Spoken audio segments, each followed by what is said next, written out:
네, 반갑습니다. 자, 지난 시간에는 저랑 연역에 대해서 살펴보았는데, 연역 논증 또는 연역 추리, 또는 연역 논리 뭐 등등 뭐 다양하게 연역 추론, 추리 이런 다양하게 쓸 수 있는데, 여러분들 흔히 우리가 어릴 때부터 잘 알아 들어왔던 내용 중에 연역과 귀납이 있잖아요. 논리하면은 연역 논리가 있고 뭐 귀납 논리가 있다 이런 정도는 우리가 얼마든지 얘기를 들어왔잖아요.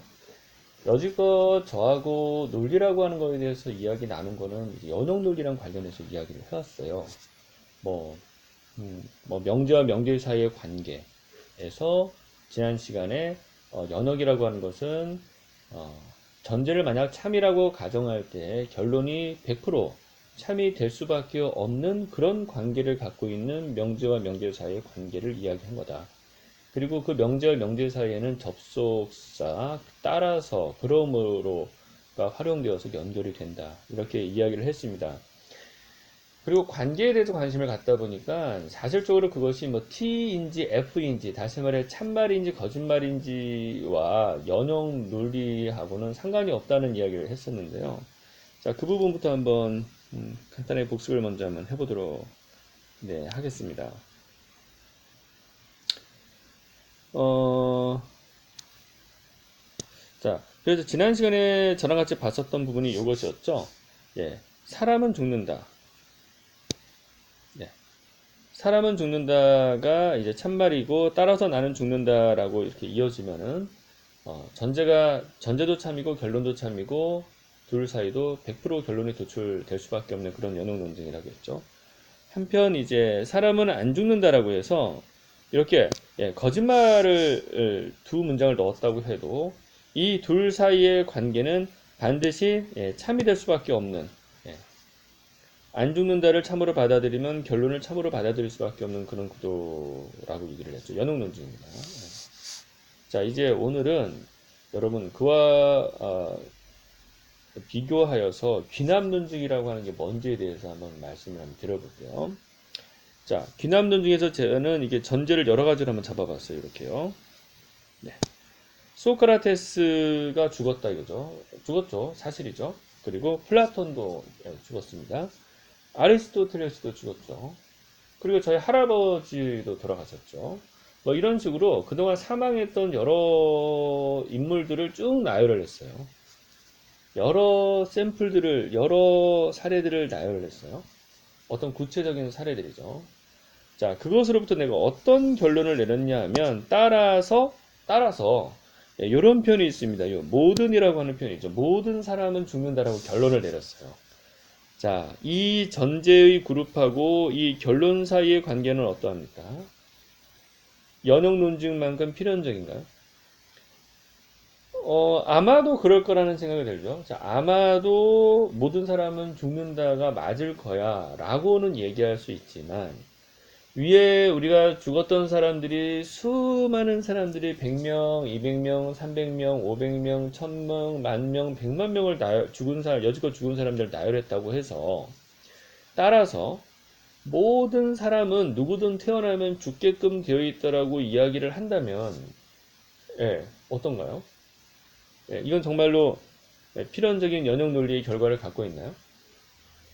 그렇지 않습니다. 거의 그럴 것이지만 여러분 물론 사람은 죽는다라고 하는 것은 과학적으로 입증된 사실입니다.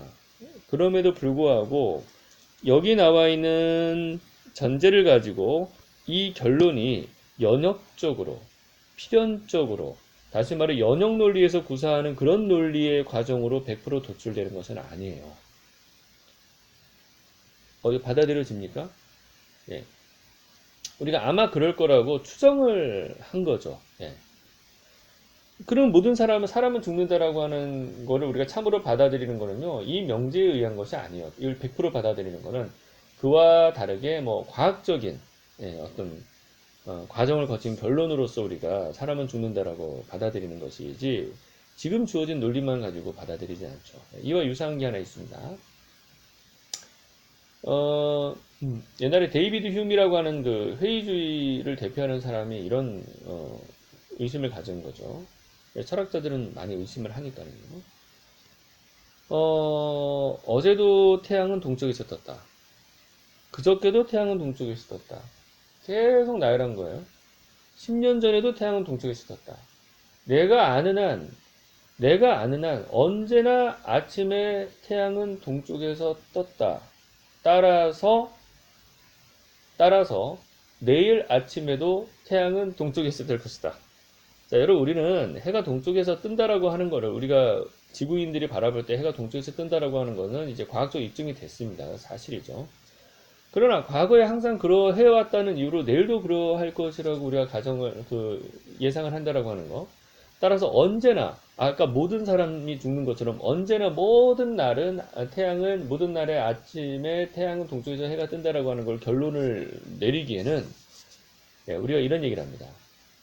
연역 논증이 아니고요. 이건 귀납 논증이라고 하는데 귀납 논증에서 중요한 것은 이런 아마도 그럴 것이다라고는 일종의 개연성이라고 하고요. 개연성이 높다라고 얘기를 하지 반드시라는 말을 쓰지를 않아요.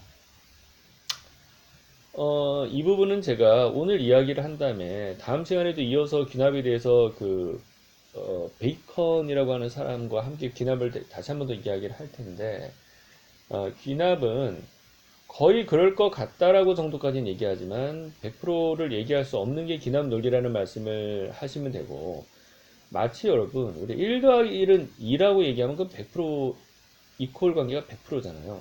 1 더하기 2는 3이라고 하는 거는 반드시 그런 것이지 혹시나 뭐 2가 되거나 4가 될 수 있는 건 아니잖아요.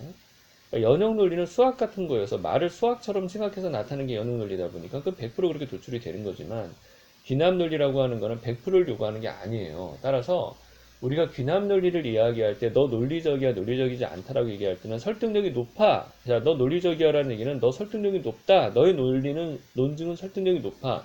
너가 구사한 귀납 논리는 설득력이 높아라고 얘기를 하는 것이지. 예, 너의 논리는 100% 그러면 결론이 참이 돼 이렇게 얘기하는 게 아니거든요.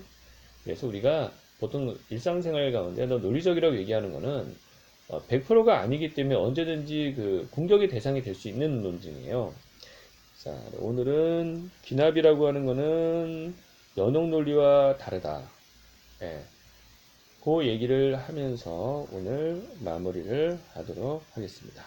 수고하셨습니다. 다음 시간에 귀납 이어서 할게요.